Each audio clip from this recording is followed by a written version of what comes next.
In this math lesson today, we're going to use AtRage to write fractions, add them together, and then also draw a picture representation, which I think is important for students to be able to obtain the knowledge of fractions and what they represent because they're so abstract. What I'd like for you to do is to make sure that on your tablet that you are selecting the appropriate tool. In the typical classroom, we have limited supplies, and so we might have only one type of paintbrush and only enough for one for each student. Getting those resources can be hard and difficult at times.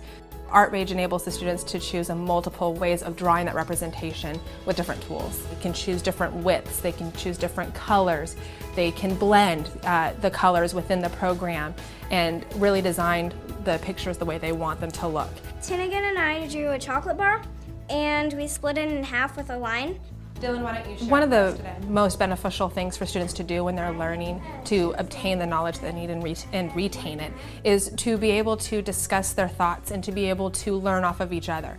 And so by having each student have their own tablet, they can work independently on the task, but then they can discuss what they're doing, learn why each student's doing it that way. So if I'm discussing with my partner, I will learn why they drew the representation of the fractions that way. And we can learn about the differences in the way we think. It also solidifies learning because we learn in different ways, and being able to hear it, speak it, draw it, share it, helps us retain the knowledge.